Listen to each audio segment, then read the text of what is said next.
Imagine stumbling upon an antique fan in your grandmother's attic, its delicate painting hiding a cryptic message that unravels a long-forgotten family secret, much like the enigma that draws Miss Marple into a web of deception and danger. Chapter 1. The Arrival of the Mysterious Fan Picture. It's a crisp autumn afternoon in the quaint village of St. Mary Mead, where the leaves are turning shades of gold and red, and the air carries the faint scent of wood smoke from chimneys puffing. Away in the distance, our beloved Miss Jane Marple, that sharp-eyed spinster with a knack for spotting the extraordinary in the ordinary, is sitting in her cosy parlour, her knitting needles clicking rhythmically as she works on a soft woolen scarf for her nephew Raymond's upcoming visit. The room is filled with the soft glow of sunlight filtering through lace curtains, casting patterns on the polished wooden floor. Miss Marple, with her fluffy white hair neatly pinned and her blue eyes twinkling behind spectacles, pauses for a moment to sip her tea, Earl Grey as always, strong and steaming in a delicate china cup. Suddenly, there's a gentle knock at the door. It's Dolly Bantry, her dear friend from Gossington Hall, bustling in with an air of excitement that immediately piques Miss Marple's curiosity. Dolly, a robust woman in her 60s, with a penchant for dramatic entrances, is carrying a small, wrapped package under her arm. "Jane, my dear," she exclaims, unwrapping it with flourish. "You simply must see this. Arthur found it tucked away in the attic while clearing out some old trunks from his aunt's estate. It's the most exquisite, painted fan I've ever laid eyes on." Miss Marple sets aside her knitting and leans forward as Dolly fans out the item. It's an antique hand fan, made of ivory sticks intricately carved with floral motifs, and the leaf is painted on silk with a stunning scene. A serene Japanese garden complete with cherry blossoms, an arched bridge over a koi pond, and distant mountains shrouded in mist. The colours are vibrant yet faded with age, deep crimsons, soft pinks and greens that evoke a sense of timeless beauty. But what catches Miss Marple's trained eye is something more than artistry. There's an odd irregularity. In the painting, a subtle pattern that doesn't quite fit the harmonious landscape. "How intriguing," Miss Marple murmurs, adjusting her glasses. "It looks to be from the late 19th century, perhaps Meiji era. But tell me, Dolly, why bring it here? Surely it's valuable, but I sense there's a story behind it." Dolly settles into the armchair opposite, her face alight with gossip. "Oh, Jane, it's more than just pretty. Arthur's aunt, Lady Evelyn Hargrove, was quite the collector of Oriental artifacts. She passed away last month, you know, under rather peculiar circumstances. The doctor said it was heart failure, but there were whispers at the funeral, something about a family curse tied to her treasures. This fan was mentioned in her will, left specifically to Arthur, with a note saying, 'Guard it well, for it holds the key to hidden truths.' Arthur laughed it off, but I've been uneasy ever since. And then, last night, our maid overheard strange noises in the hall like someone rummaging. Nothing was taken, but it felt targeted." Miss Marple nods thoughtfully, her mind already weaving connections.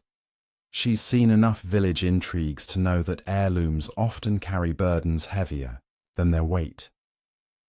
"Hidden truths, you say? Let me examine it closer." She takes the fan gently, unfolding it fully. As she does, a faint scent wafts up. Not the musty odour of age, but something sharper, like fresh ink mixed with varnish. Turning it over, she notices tiny inscriptions along the edges of the sticks, almost invisible unless held to the light. They appear to be symbols, not Japanese characters as one might expect, but a mix of letters and numbers, perhaps a code. This isn't just a fan, Dolly. It's a puzzle. Look here. The bridge in the painting has an extra arch that doesn't match traditional designs, and these blossoms seem arranged in a deliberate pattern, like dots in Morse code or positions on a map. Dolly's eyes widen. A puzzle? But why? Lady Evelyn was eccentric, travelled to Japan in her youth, and brought back all sorts of oddities. She never married, lived alone in that drafty manner, and was known for her secretive nature. Arthur thinks the fan might be worth a fortune at auction, but I worry it's connected to her death. The police dismissed it as natural causes, but she was found clutching a similar artifact, a jade necklace, and her room was in disarray, as if she'd been searching for something. As the two friends ponder, the conversation turns to the Hargrove family history. Lady Evelyn's brother, Sir Reginald, had vanished during a trip to the Orient decades ago, presumed dead in a shipwreck, leaving her the sole heir to a modest fortune built on tea imports. Rumours swirled that he had discovered a lost treasure, perhaps ancient scrolls or forbidden artifacts, but nothing ever surfaced. Miss Marple recalls a similar case from her youth, a vicar's wife who hid family secrets in embroidered samplers. People often encode messages in everyday objects, she says softly. This fan might reveal what happened to Sir Reginald or why Lady Evelyn met her end so abruptly. To delve deeper, Miss Marple suggests they consult the local antiques expert, Mr. Pettigrew, who runs a small shop in the village high street. Dolly agrees, and they decide to visit him the next day. But as evening falls, Miss Marple can't shake a feeling of foreboding. Alone in her cottage, she spreads the fan on her table under a lamp, sketching the symbols on a notepad. One sequence looks like coordinates: 35 degrees N, 139 degrees E, Tokyo perhaps. Another resembles a cipher. The blossom falls where the shadow lingers. Her thoughts race. Could this be a clue to a hidden compartment or a map to buried secrets? The night deepens, and Miss Marple retires to bed, but sleep eludes her. Around midnight, she hears a soft creak outside her window, a footstep on the gravel path. Peering out, she sees a shadowy figure darting away into the mist-shrouded garden. Her heart quickens. Someone else knows about the fan and is willing to prowl in the dark for it. This is no mere antique, she whispers to herself. It's the key to a much larger mystery, one that might involve theft, betrayal, or even murder. As dawn breaks, Miss Marple rises early, determined to unravel the threads. She phones Dolly to recount the nocturnal visitor, urging caution. We must be vigilant, my dear. Puzzles like this attract those with ill intent. They meet at Mr. Pettigrew's shop, a cluttered haven of dusty relics and gleaming curios. The elderly proprietor, with his wire-rimmed glasses and tweed jacket, examines the fan meticulously. Exquisite workmanship, he declares. But these markings, they're not original. Added later, I'd say, with invisible ink that reacts to heat or light. Heat it gently, and see what emerges. Back at Miss Marple's, they warm the fan over a candle flame. Faint lines appear within the painting, a hidden layer revealing a miniature portrait of a young woman, her face solemn, holding a key. Below, words in elegant script. Beware the false bloom. Truth lies in the roots. Dolly gasps. That's Lady Evelyn as a girl. And the key. Could it open something in the manor? Miss Marple's mind connects the dots. The fan's puzzle might lead to a concealed safe or diary exposing family scandals. But who else knows? Arthur's cousin, the grasping Neville Hargrove, had contested the will, claiming Lady Evelyn promised him the estate. And then there's the mysterious Japanese scholar Dr. Tanaka, who visited her shortly before her death, inquiring about Oriental artifacts. As the chapter draws to a close, Miss Marple advises Dolly to secure the fan in a safe place, while they investigate further. Puzzles are like village gossip, she says with a knowing smile. They start small, but reveal much. In the next part of our tale, we'll uncover the secrets of Lady Evelyn's past and meet the suspects who circle this enigma, like moths to a flame. Chapter 2. Shadows of the Past.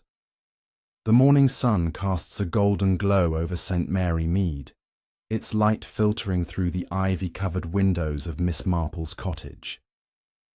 She sits at her small dining table, a fresh pot of tea steaming beside her, the painted fan carefully placed on a velvet cloth. Her notebook lies open, filled with neat sketches of the fan's hidden symbols and the cryptic phrase revealed by the candle's heat. Beware the false bloom. Truth lies in the roots. Miss Marple's mind is alert, piecing together the threads of this unfolding mystery. The shadowy figure outside her window last night lingers in her thoughts, a reminder that the fan's secrets are drawing unwanted attention. Dolly Bantry arrives promptly at 10, her face flushed with nervous energy. She's brought a leather-bound ledger, yellowed with age, found among Lady Evelyn's papers in Gossington Hall. "Jane, I couldn't sleep," Dolly confesses, setting the ledger down. "This belonged to Evelyn's brother, Sir Reginald. It's his travel journal from his last trip to Japan in 1895. Arthur said it was just ramblings, but I thought you'd want to see it." Miss Marple nods, her fingers tracing the worn cover.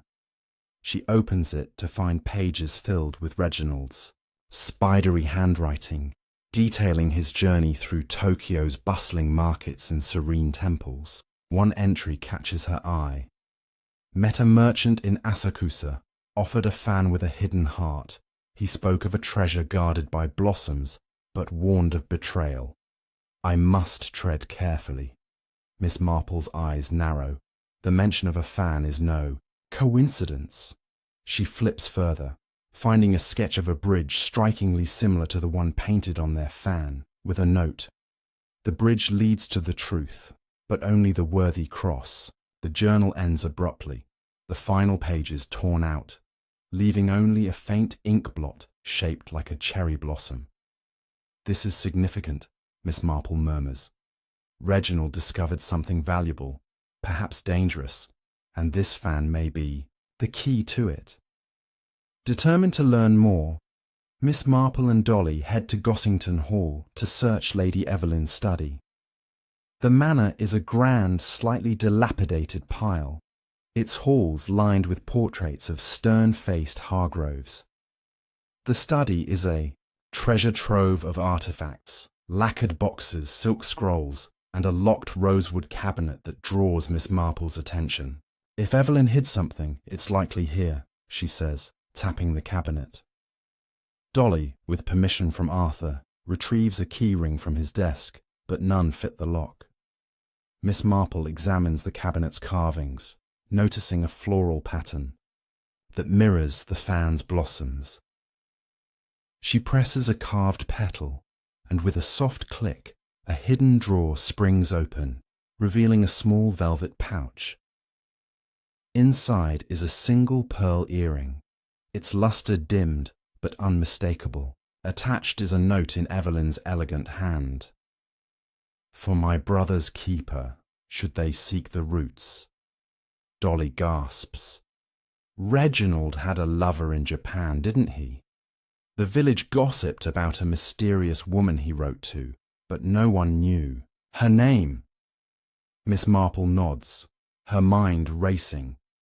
The earring suggests a personal connection, perhaps to the woman in the fan's hidden portrait.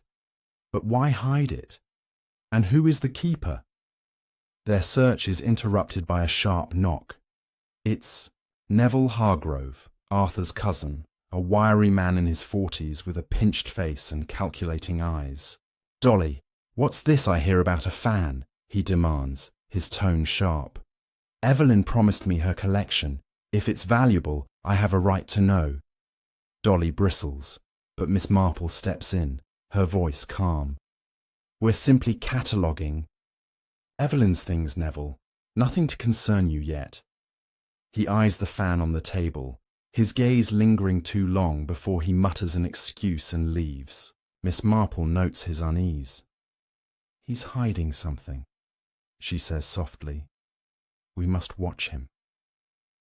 As they return to the study, Miss Marple suggests contacting Dr. Tanaka, the Japanese scholar who visited Evelyn before her death. Dolly recalls, he's staying at the Blue Boar Inn, researching local estates for a book on Oriental artifacts. They find him in the inn's quiet lounge, a slight man with greying hair and a courteous demeanour. Dr. Tanaka examines the fan with reverence. "This is a rare piece," he says. "The style suggests a master artisan, perhaps from Kyoto, but these symbols, they're not traditional.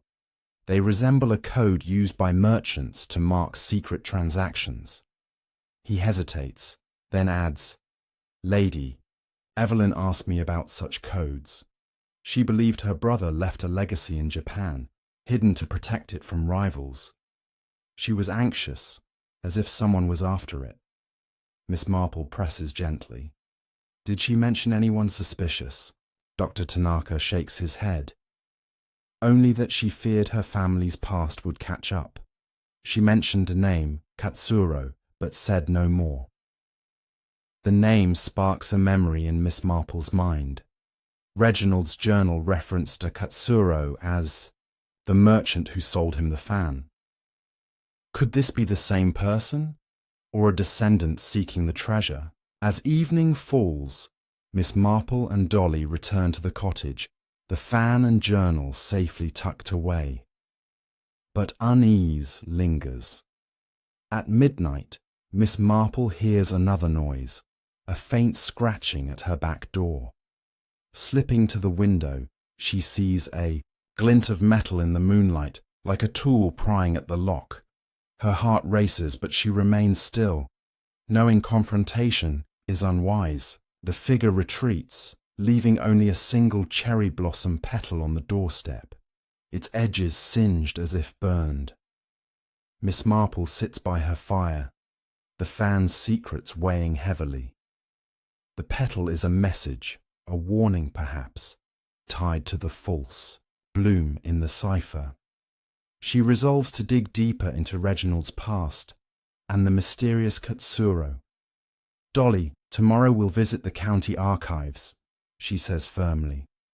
"There's a story here, one of love, loss, and perhaps greed. In our next chapter, we'll uncover who Katsuro was and why this fan is worth risking so much to possess." Chapter 3. Secrets in the Archives. The morning mist clings to the cobblestone streets of St. Mary Mead as Miss Marple and Dolly Bantry make their way to the county archives, a squat stone building nestled behind the village library. The air is cool, carrying the earthy scent of damp leaves, and Miss Marple pulls her shawl tighter, her mind buzzing with the clues gathered so far. The singed cherry blossom petal found on her doorstep last night sits heavy in her pocket, a tangible reminder that someone is watching, waiting, perhaps plotting. She clutches her handbag, where the painted fan and Reginald's journal are safely stowed, determined to uncover the identity of Katsuro and the significance of the fan's cryptic message. Inside the archives, the air is thick with the musty smell of old paper. Mr. Grayson, the archivist, a bespectacled man with a perpetual stoop, greets them with a nod. "Miss Marple, Mrs. Bantry, what brings you to my dusty domain?" he asks, his voice a mix of curiosity and amusement. Miss Marple explains their quest, mentioning Sir Reginald Hargrove's travels and the name Katsuro. Grayson's eyes light up. Hargrove, you say? His family's records are a treasure trove. Let me fetch the files. He shuffles off to a maze of shelves, returning with a box labelled Hargrove Estate, 1880-1900. The women settle at a wooden table. Sunlight, streaming through a high window, illuminating dust motes dancing in the air. The box contains letters, shipping manifests, and newspaper clippings from Reginald's era. Miss Marple sifts through them, her fingers nimble despite her age. A yellowed letter catches her eye, written in Reginald's hand to an unknown recipient, in Tokyo, dated 1895. My dearest, it begins, the fan is more than art, it guards our future. Katsuro has entrusted me with its secret, but I fear others know. Meet me at the bridge under the cherry trees. The letter ends abruptly, unsigned, as if written in haste. Dolly leans over. A love letter? Reginald was smitten, wasn't he? Miss Marple nods, her mind piecing together the puzzle. The bridge in the letter matches the one in the fan's painting and Reginald's journal. She finds another clue, a shipping manifest listing a crate from Tokyo, marked K. Matsuo Antiquities, addressed to Reginald. Katsuro Matsuo, Miss Marple murmurs. He was likely the merchant Reginald met. But what was in that crate? The manifest notes only assorted artifacts, but a handwritten addendum mentions a locked box, sealed with wax, not to be opened until delivery. Their search yields a faded newspaper clipping from a London Gazette, reporting Reginald's disappearance at sea. Tragic loss of Sir Reginald Hargrove, the headline reads, detailing how his ship, the Star of Osaka, sank off the Japanese coast. Yet a small detail stands out. A survivor, a deckhand, claimed to have seen Reginald ashore in Yokohama days before the ship sailed, meeting a woman in a kimono near a temple. He wasn't on that ship, Miss Marple says softly. He vanished deliberately, perhaps to protect something, or someone. Dolly's eyes widen. You think he staged his death? But why? Miss Marple taps the letter. Love or treasure, or both? The fan's message, truth lies in the roots, suggests something hidden, perhaps in Japan or here, tied to his lover or Katsuro's secret. She recalls the pearl earring from the hidden drawer, wondering if it belonged to the mysterious woman. They need more information, so Miss Marple asks Grayson to check for records on Katsuro Matsuo. He returns with a slim file, a trade permit from 1890, listing Katsuro as a dealer in rare books and artifacts, known for discreet dealings with Western collectors. As they leave the archives, Miss Marple notices a man lingering across the street, his hat pulled low, reading a newspaper but glancing their way. She nudges Dolly, who whispers, Is that Neville? Or someone else? The man slips away before they can confirm, but Miss Marple's instincts flare. We're being followed, she says quietly. The fan's secrets are drawing a net, tighter around us. Back at her cottage, Miss Marple spreads out their findings. The letter, manifest and clipping paint a picture of Reginald's final days, entangled with Katsuro and a woman who may hold the key to the fan's puzzle. She decides to contact Dr. Tanaka again, hoping his expertise might decode the fan's symbols further. Over tea he arrives, carrying a worn book on Japanese art. These symbols, he says, pointing to Miss Marple's sketches, resemble a merchant cipher from the Meiji era, used to hide trade routes or treasure locations.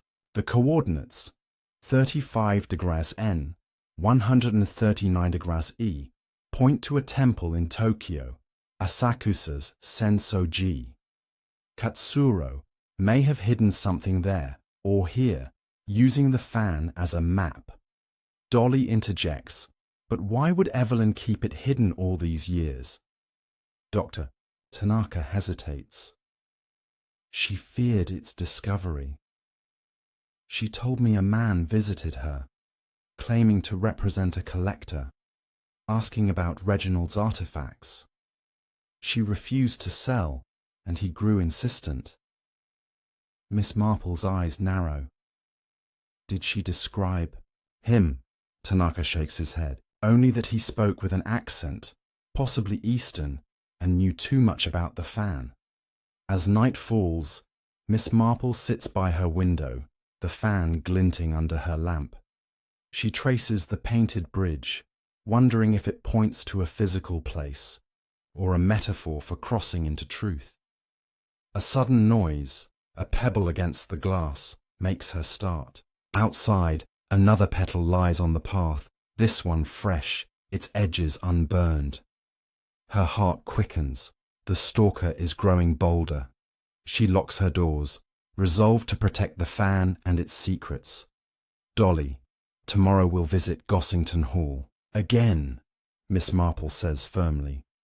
The rosewood cabinet may hold more clues, and we must confront Neville about his interest. In our next chapter, we'll unravel the woman's identity and why this fan's puzzle is worth stalking us through. The Night. Chapter 4. The Hidden Draw's Secret. The sun climbs higher over St. Mary Mead, painting the village in hues of amber and rose as Miss Marple and Dolly Bantry arrive at Gossington Hall. The grand old manor looms before them, its ivy-clad walls, hiding secrets as old as the Hargrove family itself. Miss Marple's mind is sharp, turning over the clues from the archives, Reginald's letter, the mysterious Katsuro Matsuo, and the woman in the kimono who may have held his heart. The fresh, cherry blossom petal left outside her cottage last night weighs on her thoughts, a sign their pursuer is closing in. She grips her handbag, where the painted fan rests, its silk shimmering with hidden truths. Inside the manor, they head straight for Lady Evelyn's study, the air heavy with the scent of polished wood and faded lavender. The rosewood cabinet, its floral carvings intricate and inviting, stands against the far wall. Miss Marple kneels, her eyes tracing the pattern of blossoms she noticed before. There's more to this cabinet, she says softly. The fan's message, truth lies in the roots, might refer to something hidden here, not just in Japan. Dolly watches, her hands fidgeting, as Miss Marple presses another carved petal, then a leaf, testing for hidden mechanisms. A faint click sounds, and a second drawer, smaller than the first, slides open from the cabinet's base. Inside lies a silk-bound notebook, its edges frayed but intact. Miss Marple opens it carefully, revealing pages of Evelyn's precise handwriting. It's a diary, dated 1896, a year after Reginald's disappearance. The entries speak of grief and suspicion. Reginald's letters stopped, but I know he lives. Katsuro sent word. A box arrived, sealed, meant for me alone. I hid it where none will look, beneath the roots of our past. Another entry mentions a woman named Hana, described as his light in the east, now lost to us both. Dolly gasps. Hana must be the woman in the fan's portrait. But what box? Miss Marple's eyes gleam. Evelyn hid something, perhaps sent by Katsuro after Reginald vanished. The roots could mean a family secret, or a literal place, like the manor's grounds. She flips to a later page, finding a sketch of a cherry tree, its roots drawn with unusual detail, labelled East Garden. The diary hints at a hiding spot, but stops short of specifics, as if Evelyn feared discovery. We must search the garden, Miss Marple declares, but discreetly. Our shadow is watching. As they step outside, the east garden unfolds before them. A quiet corner of the estate where a lone cherry tree stands, its branches bare in the autumn chill. Miss Marple examines the ground, noticing disturbed soil near the roots, as if someone dug recently but covered their tracks. Kneeling, she brushes away dirt, revealing a flat stone etched with a faint blossom symbol. Dolly fetches a trowel, and together they lift the stone, uncovering a rusted tin box, its lid sealed with wax bearing a cherry blossom imprint. Inside is a small lacquered case, locked, with a keyhole shaped like the pearl earring setting.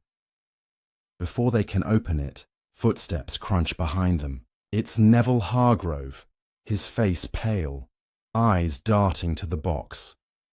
"What's this?" he demands, his voice sharp. "You're meddling in family matters, Jane." Miss Marple stands, her tone calm but firm. "We're preserving Evelyn's legacy, Neville. Why are you so interested?" He hesitates, then mutters, "She owed me, promised me her treasures. That fan's worth a fortune, and I won't be cheated." He storms off, but his agitation betrays more than greed. Dolly whispers, "He's been poking around the garden. Could he have left those petals?"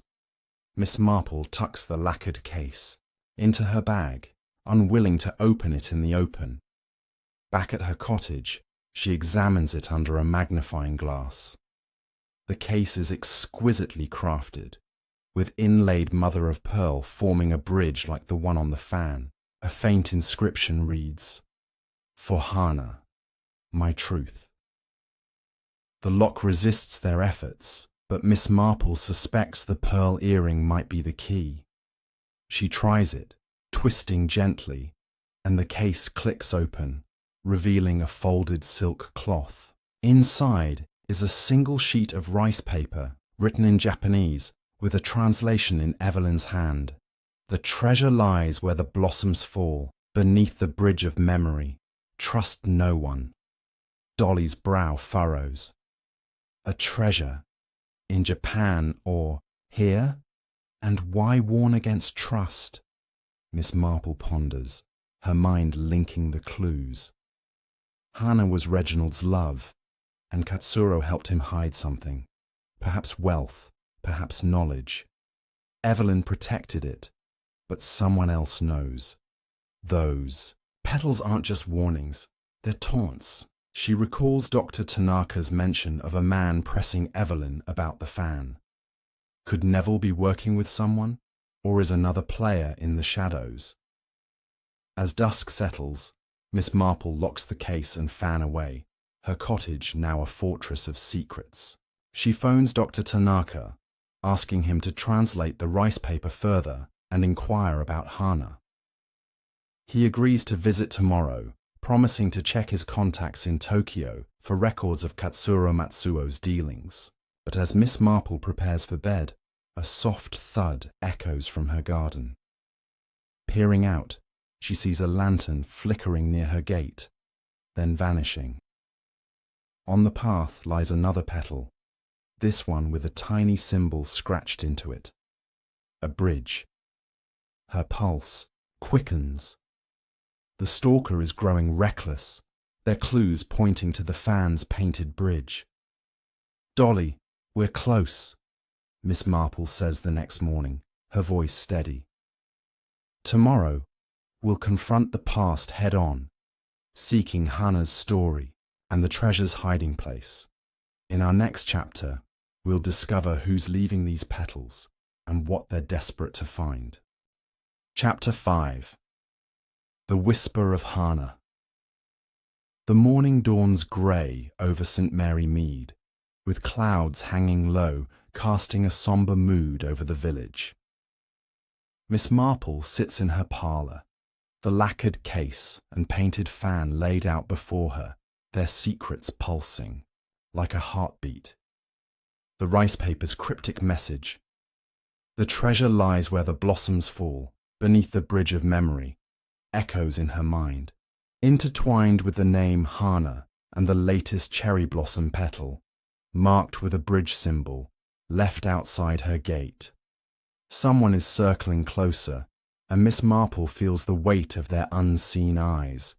She sips her tea, her thoughts sharp, ready to unravel the next thread of this intricate puzzle. Dr. Tanaka arrives promptly, his face etched with quiet excitement. He carries a slim folder, its contents gathered from a colleague in Tokyo overnight. "Miss Marple, Mrs. Bantry," he greets, settling at the table. "I've found something on Hana." He opens the folder, revealing a faded photograph of a young Japanese woman, her dark eyes serene, a single pearl earring glinting at her ear. A note identifies her as Hana Matsuo, daughter of Katsura Matsuo, the merchant from Reginald's journal. Hana was an artist, Tanaka explains. She painted fans, including, I believe, yours. In 1895, she was linked to a Westerner, likely Reginald, causing a scandal in her family. She vanished soon after, rumoured to have fled with him. Miss Marple's fingers trace the fan's painted bridge, its arches mirroring Hana's artistry. So Hana crafted this fan, embedding its secrets for Reginald. But why hide a treasure? Tanaka pulls out a translated letter from Katsuro to Evelyn, dated 1896. "My daughter's heart led her astray," it reads. "She and your brother entrusted me with a relic, a scroll of ancient wisdom worth more than gold. I sent it to you, hidden in a fan, to keep it from greedy hands. Protect it for Hana's sake." Dolly gasps. "A scroll? That's the treasure." Miss Marple nods, her mind racing. Not just any scroll, perhaps a historical text or a map to something sacred. Reginald and Hana hid it to keep it safe, but someone else wants it. She recalls the man who pressured Evelyn, his knowledge of the fans suggesting a deeper connection. Could he be linked to Hana's family or a rival collector? Tanaka adds, "My colleague found records of a Matsuo descendant, Kenji, living in London. He's an art dealer, known for tracking rare artifacts. He may know about the fan." Determined to follow this lead, Miss Marple and Dolly visit the village post office to send a telegram to Kenji Matsuo, requesting a meeting. But as they step outside, they spot Neville Hargrove lingering near the churchyard, his eyes fixed on them. Miss Marple's instincts flare.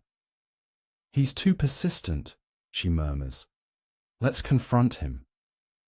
They approach, and Neville shifts uncomfortably. "Just checking on Arthur's estate," he mutters. "That fan's mine by rights." Miss Marple's voice is gentle but piercing. "Why the petals, Neville? Are you warning us or marking your claim?" His face pales, and he hurries away, leaving Miss Marple certain he's entangled in the mystery. Back at the cottage, Miss Marple examines the rice paper again, noticing faint ink marks under a magnifying glass. Coordinates 51°N, 0°W, pointing to London. The bridge of memory, she muses. Perhaps a literal bridge, like one in London where Hana and Reginald met, or where the scroll is hidden. She recalls Reginald's letter mentioning a meeting under cherry trees, possibly near a bridge. A quick check of her almanac reveals Kensington Gardens, known for its cherry trees and a small footbridge, as a plausible spot. They decide to visit London the next day, but first, Miss Marple tests the fan's hidden layer again, warming it gently over a lamp. New lines emerge, a faint outline of a scroll, tucked within the painted bridge's arches. "Hana hid the clue in her art," Miss Marple says. The scroll's location is tied to this bridge, but we need Kenji's insight. As evening falls, she phones Arthur Bantry, asking him to secure Gossington Hall, suspecting Neville may try to search the East Garden again. At midnight, a soft rustle outside her cottage snaps Miss Marple awake. She peers through the curtains, seeing a figure near her rose bushes, a lantern casting a dim glow. This time, they leave a small origami crane, its wings marked with a tiny bridge symbol. Her heart races. The stalker knows they're closing in. She collects the crane, noting its precise folds, a skill hinting at Japanese craftsmanship. Kenji Matsuo may not be a stranger to these clues, she thinks, wondering if he's friend or foe. As dawn breaks, Miss Marple prepares for the London trip, the fan and case locked in a safe. Dolly, we're stepping into Hana's world. Now, she says. Tomorrow, we'll find Kenji and search for the Bridge of Memory. In our next chapter, we'll uncover whether he's guarding Hana's legacy or hunting it for himself. Chapter 6. The Bridge of Memory. The train to London rattles along, its rhythm a steady backdrop to Miss Marple's racing thoughts. She sits by the window, the painted fan tucked safely in her handbag, alongside the lacquered case and the origami crane left last night. Dolly Bantry, seated opposite, fidgets with her gloves, her eyes darting to the passing countryside. The grey morning has given way to a drizzle, cloaking the city in a misty veil as they arrive at Paddington Station. Miss Marple's mind is fixed on the coordinates from the rice paper, 50 Grand N, 0 W, pointing to London and the cryptic phrase, beneath the Bridge of Memory.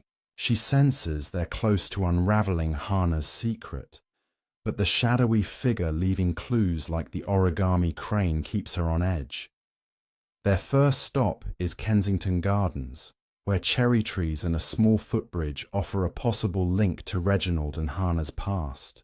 The park is quiet, raindrops pattering on the leaves as they walk the winding paths.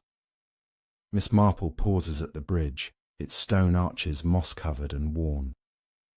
This could be the Bridge of Memory, she says, studying the fan's painted design. For similarities. She kneels, examining the base of the bridge, but finds no hidden compartments or markings. Dolly sighs. Perhaps it's just a metaphor. Miss Marple shakes her head. Hana's clues are precise. The scroll is near, but we need more. They head to a small tea shop to meet Kenji Matsuo, the art dealer and descendant of Katsuro. Kenji is a wiry man in his 50s, with sharp eyes and a polite smile, seated at a corner table with a sketchbook. Miss Marple, Mrs. Bantry, he greets, his voice smooth. Dr. Tanaka said you have my ancestor's fan. Miss Marple shows him the fan, watching his reaction. His fingers tremble slightly as he traces the painted bridge. Hana, my great-aunt, painted this, he confirms. She loved Reginald, but their families disapproved. They hid a scroll, a rare Buddhist text, said to hold spiritual secrets, entrusted to Katsuro for safekeeping. He sent it to Evelyn, fearing thieves. Miss Marple leans forward. Do you know where it's hidden? Kenji hesitates, his gaze flickering. Hana's letters spoke of a bridge in London, a place she and Reginald met. I've searched Kensington Gardens but found nothing. The fan symbols suggest a code, perhaps a sequence to unlock something. He points to the fan's inscriptions, translating them as a series of numbers, 3, 1, 4. It could be steps, or a combination, he says, but his guarded tone makes Miss Marple wary. Is he helping or seeking the scroll for himself? As they leave, the tea shop. Miss Marple notices a man in a dark coat lingering across the street, his face obscured by an umbrella. She whispers to Dolly, "We're still being followed." They decide to visit the British Museum, hoping its archives hold records of Buddhist scrolls from Japan. The museum's reading room is a vast dome of knowledge, its shelves brimming with history. A helpful curator uncovers a reference to a Meiji-era scroll, rumored to have been smuggled out of a Tokyo temple by a Westerner, possibly Reginald. The record notes its value, both spiritual and monetary, attracting collectors and criminals alike. Back outside, the rain has stopped, and Miss Marple suggests a second look at Kensington Gardens, guided by the fan's code, 314. At the bridge, she paces 3 steps from the centre, 1 to the left, and 4 toward a nearby cherry tree. There, beneath a loose stone, she finds a small metal box, its lid etched with a blossom. Inside is a key, its handle shaped like a bridge arch. Dolly's eyes widen. The scroll's lock. Miss Marple nods, but before she can speak, a rustle in the bushes makes them turn. The man in the dark coat steps forward, revealing himself as Neville Hargrove, his face twisted with frustration. "You've gone too far, Jane," he snaps. "That scroll's mine. Evelyn promised me her riches." Miss Marple remains calm. "Why follow us, Neville? And the petals, the crane? What's your game?" He falters, admitting he's been tracking the fan, desperate for the scroll's value to settle debts. But he denies leaving the origami, claiming someone else approached him, offering a share if he helped find it. "A man with an accent," Neville mutters. "He knew everything. Hana, the scroll, even the bridge." Miss Marple's mind races.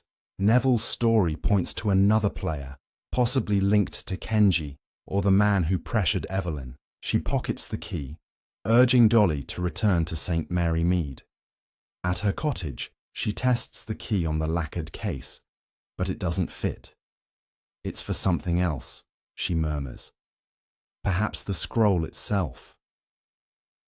A knock at the door startles them. It's Dr. Tanaka, reporting a break-in at his inn room. "They took my notes on the fan," he says, shaken. "Someone's desperate." As night falls, Miss Marple locks the key with the fan, her cottage silent, but for the ticking clock. A soft thud outside draws her to the window. No figure this. Time, but another origami crane. Its wings marked with a single word. Hana. The stalker knows their every move. "Dolly, we're close to the truth," Miss Marple says, her voice steady. "Tomorrow, we'll test this key and confront Kenji's secrets. In our next chapter, we'll uncover who's weaving this web of clues and why the scroll's worth such danger." Chapter 7. The Key to the Past. The early morning light filters through the lace curtains of Miss Marple's cottage, casting delicate shadows across her parlour. The air is cool, tinged with the faint scent of lavender from a bowl on the mantelpiece. Miss Marple sits at her small oak table, the painted fan spread before her, its silk shimmering under the glow of a brass lamp. Beside it lies the lacquered case, the rice paper with its cryptic message, and the newly found key from Kensington Gardens, its bridge-shaped handle glinting like a promise. The origami crane from last night, marked with Hana, rests in her hand, its precise folds a silent challenge from their unseen stalker. Dolly Bantry, seated across from her, sips tea nervously, her eyes darting to the locked door. The weight of their discoveries, Hana's love for Reginald, the hidden Buddhist scroll, and Neville's desperate pursuit, hangs heavy, urging Miss Marple to act swiftly. She turns the key over, its intricate design suggesting it unlocks something significant, perhaps the scroll itself. "Dolly, we must return to Gossington Hall," she says, her voice calm but resolute. The East Garden's cherry tree yielded one secret, but I suspect more lies within the manor. Evelyn hid her clues well, and this key may fit a lock we've overlooked. Dolly nods, her face pale. What about Kenji Matsuo? He knew too much about the fan. Could he be leaving these cranes? Miss Marple's eyes narrow. Possibly, but his hesitation yesterday suggests he's as much a seeker as we are. We'll confront him, but first, the manor. They arrive at Gossington Hall under a sky heavy with clouds, the manor's stone facade looming like a guardian of secrets. Arthur Bantry greets them, puzzled but cooperative, his tweed jacket rumpled from a morning of estate paperwork. "Jane, Dolly, what's this about now?" he asks, leading them to Evelyn's study. Miss Marple explains briefly, mentioning the key and the scroll's legend, careful not to reveal too much. She scans the room, her gaze settling on a heavy oak desk in the corner, its surface cluttered with inkwells and faded photographs. Evelyn was meticulous, she muses. If she hid something, it's in plain sight, disguised as ordinary. Miss Marple examines the desk, running her fingers along its edges. A small drawer, barely noticeable, catches her attention.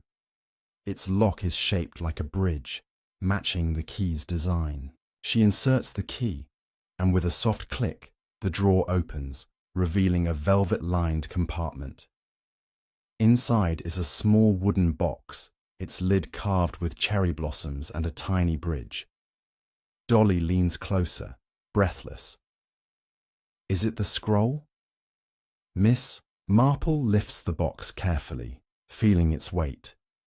She opens it, revealing not a scroll, but a bundle of letters tied with silk ribbon, each addressed to "My beloved Hana," in Reginald's hand. The letters are tender, detailing Reginald's plans to return to Japan and marry Hana despite their family's objections. One letter, dated just before his disappearance, reads, "The scroll is safe, hidden where the blossoms fall beneath our bridge. Katsura will guide you if I cannot. Forgive me, my love, for the danger I've brought." Another mentions a guardian in London, entrusted with the scroll's final hiding place. Miss Marple's mind races. The bridge isn't just in Kensington Gardens. It's a symbol, a place of their love. But where is the scroll now? As they ponder, a creak from the hallway startles them. Arthur steps out to check, returning with a frown. "No one there, but I found this by the door." He holds up another origami crane, this one with a tiny scroll symbol on its wing. Miss Marple's pulse quickens. "Our stalker is inside the manor," she whispers. She urges Arthur to lock all entrances, suspecting Neville or another intruder.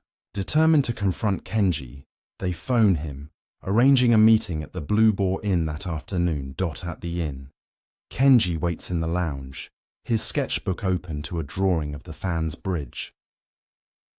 "Miss Marple," he says, his voice tense, "I received a message last night, a note with a cherry blossom, warning me to stop searching.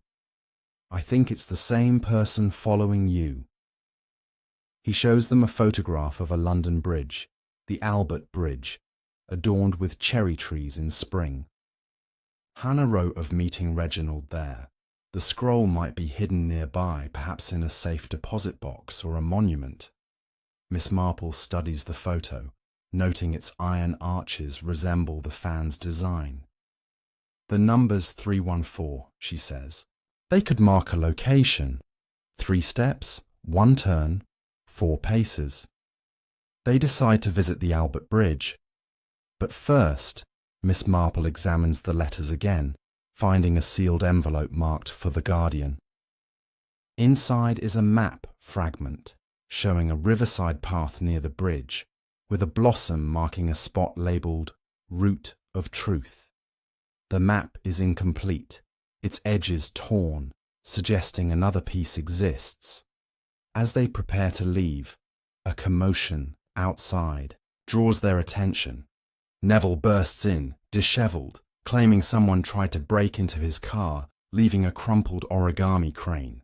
"They're after me too," he exclaims, but his eyes dart to the letters, betraying his interest. Miss Marple's voice is steady. "Neville, tell us who you're working with. You mentioned a man with an accent." Neville hesitates, then admits, "A dealer named Victor from Eastern Europe. He contacted me after Evelyn's death, said the scroll's worth millions. He's been following you, leaving those cranes to scare you off." Miss Marple nods, her suspicions confirmed. Victor must be the man who pressured Evelyn, possibly linked to a larger network of artifact hunters dot as evening falls. They return to the cottage, the map fragment and key locked away.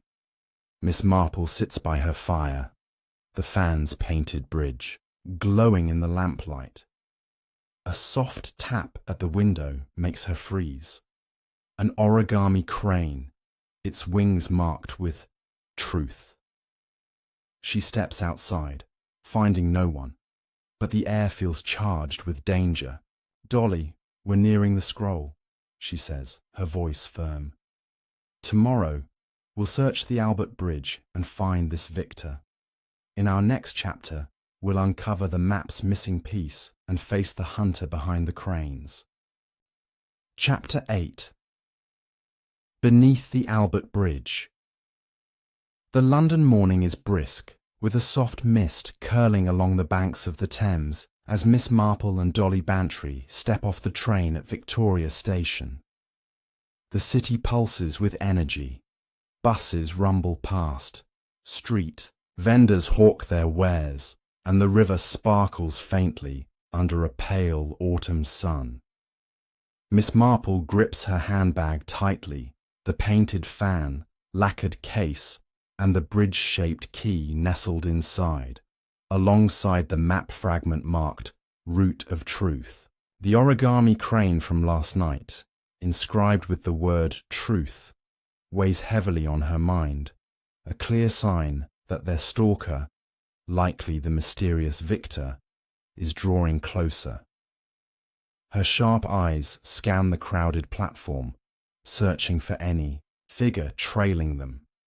Dolly, wrapped in a thick wool coat, leans close and whispers, "Jane, do you think Victor's watching us right now?"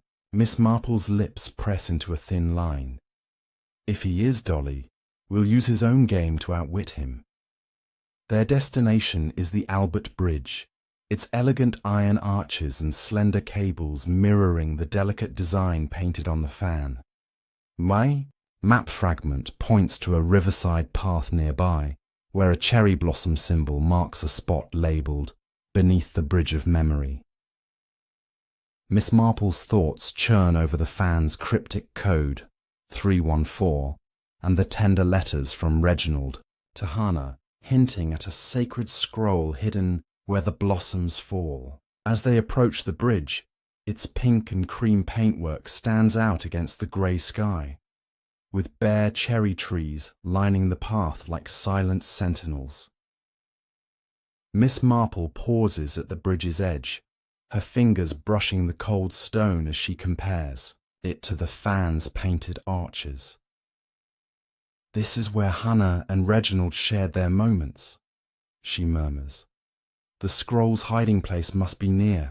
Following the map's directions, they count 3 steps from the bridge's base, turn 1 step left, and pace 4 steps toward an ancient cherry tree, its gnarled branches stark against the misty air. Beneath it, half buried in the muddy riverbank, lies a weathered stone slab. Miss Marple kneels, brushing away damp earth to reveal a carved cherry blossom, identical to the one found in Gossington Hall's east garden. Dolly pulls a small trowel from her bag, and together they lift the slab, uncovering a rusted metal box, its surface pitted but sturdy. The bridge-shaped key fits its lock perfectly, and with a gentle twist, the lid creaks open, revealing a silk-wrapped bundle. Inside is a second map fragment, completing the first, depicting a hidden vault beneath the bridge's northern pillar, marked with the single word, scroll. Before they can move to the pillar, a figure steps from the shadows. A tall, gaunt man with sharp cheekbones and a heavy Eastern European accent. "You found it," he says, his cold eyes locked on the box. "Hand it over, and no one gets hurt." Dolly gasps, stepping back, but Miss Marple stands her ground, her voice calm and measured. "You must be Victor. Why do you want the scroll?" His lip curls into a sneer. "It's a sacred text, stolen by your Reginald, worth millions to the right buyer. It belongs in hands that understand its value." Miss Marple notices his hand twitching toward his coat pocket, suggesting a concealed weapon. "The scroll belongs to no one," she replies evenly. "Hannah and Reginald risked everything to protect it." Victor takes a step closer, his shadow looming, but a sudden shout breaks the tension. Arthur Bantry, who insisted on joining them for safety, appears with a park groundskeeper in tow. "Leave them alone," Arthur bellows, his voice echoing across the riverbank. Victor hesitates, his eyes darting between them, then bolts into the mist, his footsteps fading along the Thames.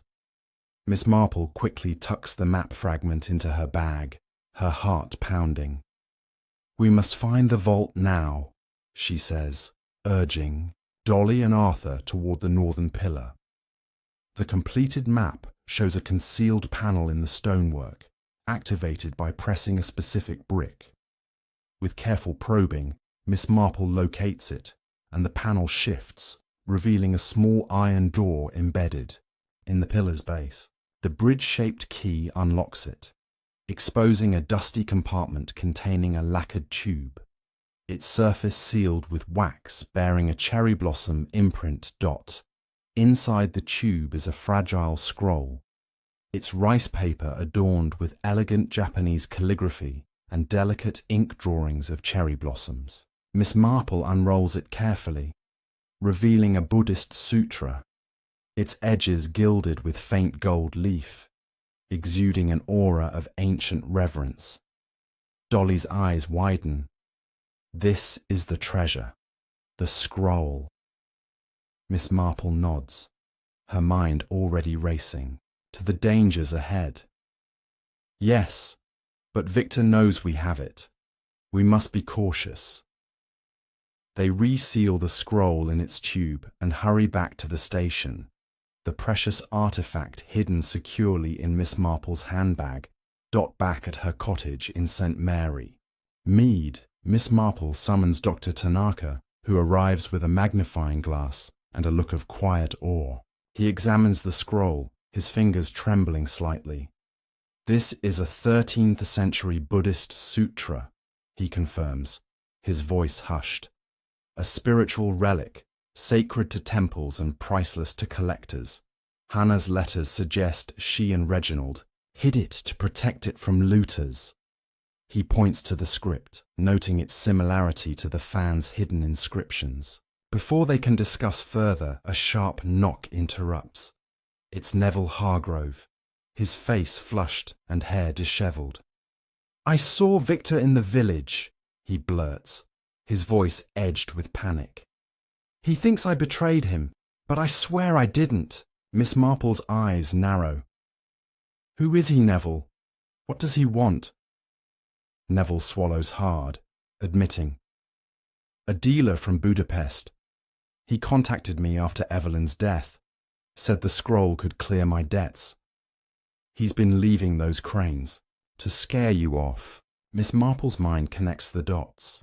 Victor is the man who pressured Evelyn, likely part of a network hunting rare artifacts. She presses Neville further, but he claims ignorance of Victor's full plans, only that he's ruthless. As dusk settles over the cottage. Miss Marple locks the scroll and fan in her safe, the lacquered tube glinting in the firelight. A sudden rustle outside draws her to the window. No figure is visible, but another origami crane lies on the sill, its wings marked with a tiny volt symbol. "Victor's taunting us," she says, her voice steady despite the chill in her spine. "He's not finished." "Dolly, tomorrow we'll set a trap for Victor," Miss Marple declares, her eyes bright with resolve. "We have the scroll, but he won't stop until he's caught. In our next chapter, we'll uncover his true motives and protect Hannah's legacy from falling into the wrong hands." Chapter 9. The Trap is Set. The morning in St. Mary Mead is hushed, with a faint fog blanketing the village, softening the outlines of cottages and hedgerows. Miss Marple sits in her parlour, the fire crackling softly, casting a warm glow over the painted fan, the lacquered tube containing the Buddhist scroll, and the latest origami crane with its volt symbol. Her mind is a whirl of connections. Victor's confrontation at the Albert Bridge, Neville's panicked confession, and the scroll's sacred significance. The stalker's boldness grows with each clue left behind, and Miss Marple knows they must act swiftly to protect the scroll and unmask their pursuer. Dolly Bantry, perched on the edge of an armchair, twists a handkerchief, her face etched with worry. "Jane, how do we catch this Victor? He's dangerous." Miss Marple's eyes twinkle with quiet determination. "By letting him think he's winning, Dolly. We'll draw him out." Miss Marple's plan is simple, but cunning. She proposes spreading word through the village that the scroll has been found and will be displayed at Gossington Hall during a small gathering tomorrow evening, hosted by Arthur to discuss Evelyn's estate. "Victor won't resist," she says. "He's been trailing us, leaving cranes to unsettle us. If he believes the scroll is vulnerable, he'll make his move." Dolly hesitates, but Arthur, who joins them for breakfast, agrees to the ruse, his bluff demeanour masking a growing unease about Neville's involvement. "I'll invite a few locals to make it convincing," he says, "but we'll need protection." Miss Marple contacts Inspector Craddock, a trusted policeman from past village mysteries, asking him to station plainclothes officers at the hall. She then phones Dr. Tanaka, requesting his presence to authenticate the scroll for the guests, ensuring Victor hears of the event through village gossip. To bait the trap further, she asks Neville to attend, watching his reaction closely. His nervous agreement confirms her suspicion. He's entangled with Victor, perhaps more than he admits. That afternoon, they prepare at Gossington Hall. The grand drawing room is set with a long mahogany table where Miss Marple places a decoy, a lacquered tube similar to the scrolls, filled with blank parchment. The real scroll remains locked in her cottage safe. She positions the painted fan beside the decoy, its silk shimmering under the chandelier's light, a lure for their quarry. Dolly helps arrange chairs, her hands trembling. "What if Victor brings a weapon?" she whispers. Miss Marple pats her arm.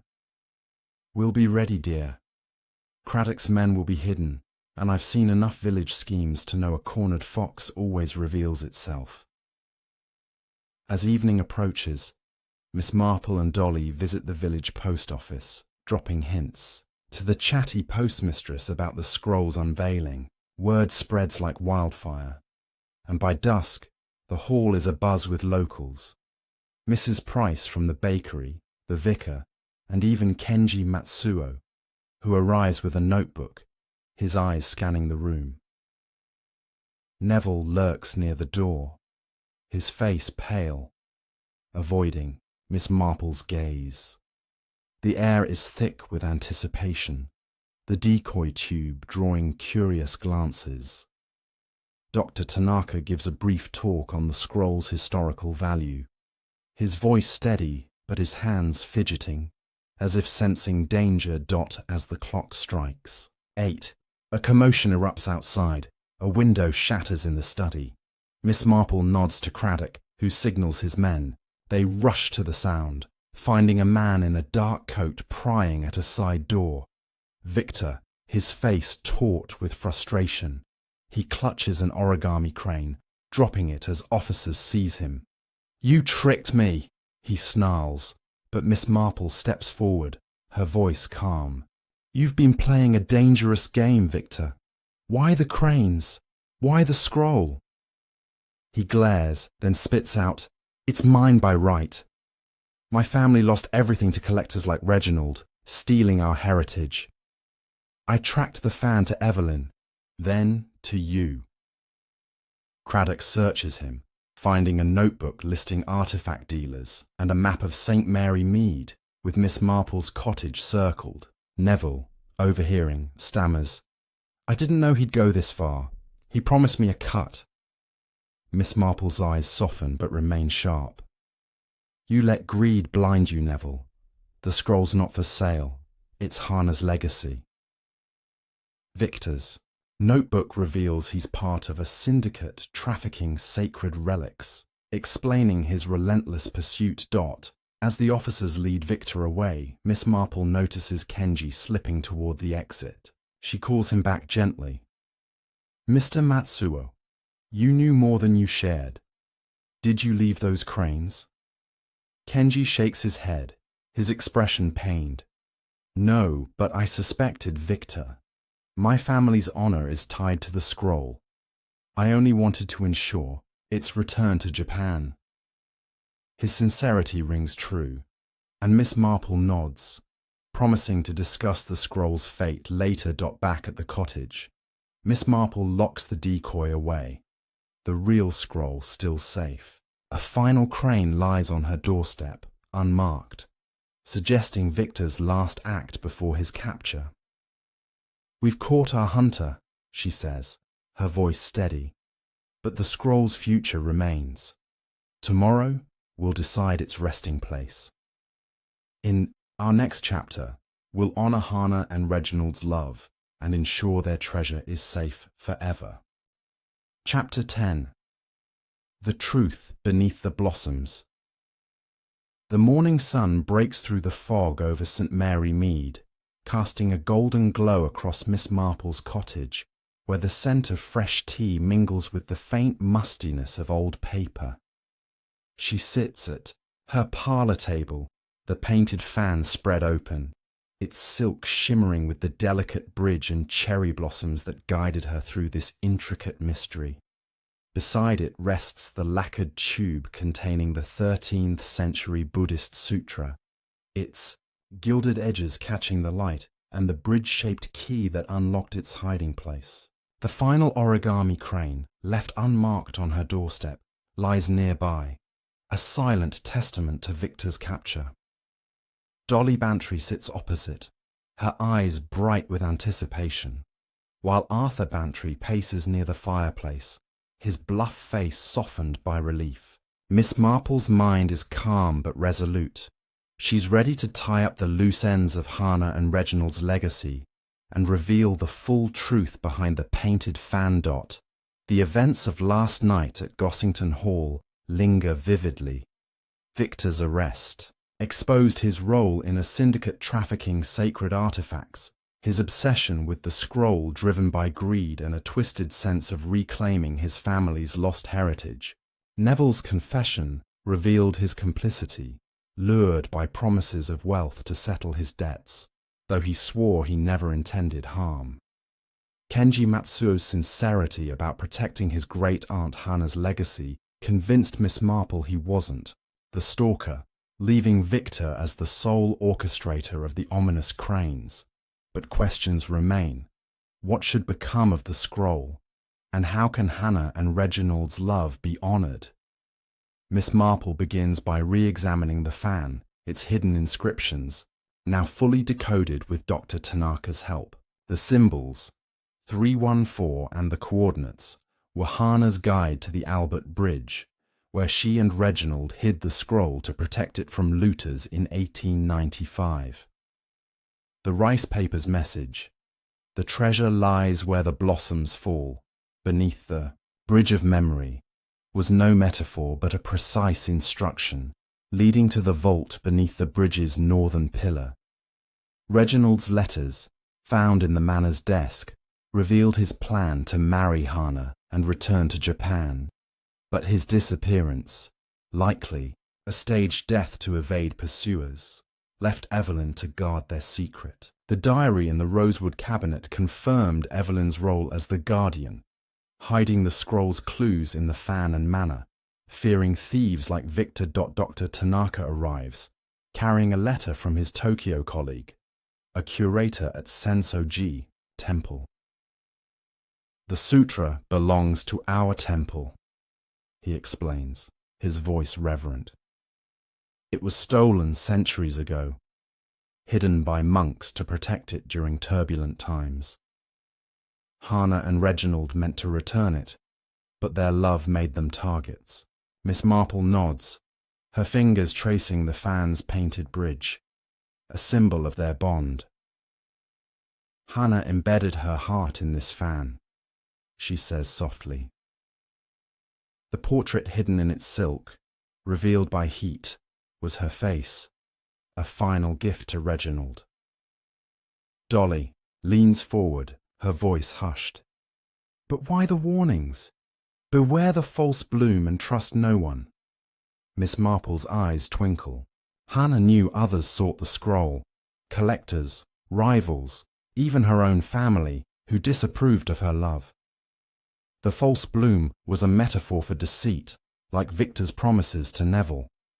The petals and cranes were Victor's attempt to frighten us, mimicking Hannah's symbols to claim the scroll as his own.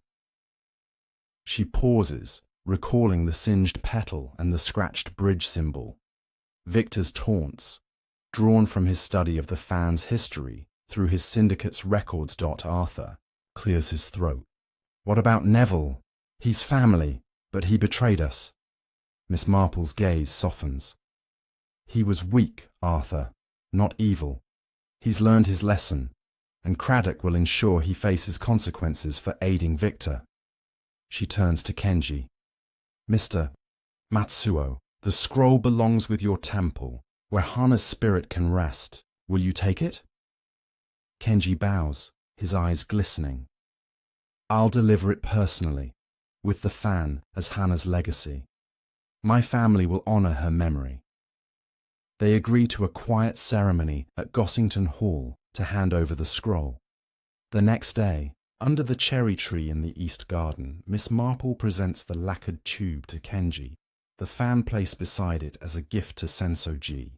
A small crowd gathers, locals, the vicar, and even Neville, subdued and apologetic. Dr. Tanaka reads a blessing in Japanese, his voice carrying over the rustling leaves. "Hannah and Reginald's love crossed oceans," he says. "This scroll returns home, their promise kept." As Kenji accepts the artifacts, a breeze stirs, scattering cherry petals from a nearby tree, as if Hannah herself approves. Back at her cottage, Miss Marple sits by the fire, her knitting needles clicking softly. The mystery is solved. The fans, puzzle led to the scroll. Victor's greed was thwarted, and Hannah's legacy is secure. She smiles, thinking of the village's quiet rhythm, where secrets hide in plain sight, much like her own sharp observations. "Every puzzle has its answer," she murmurs, "if you know where to look." As the story closes, we've followed Miss Marple through a web of clues, from a painted fan to a sacred scroll, uncovering love, betrayal, and redemption. If you've enjoyed this tale, like and subscribe to join more adventures, and share your thoughts in the comments below. Until next time, keep your eyes open. Mysteries are everywhere.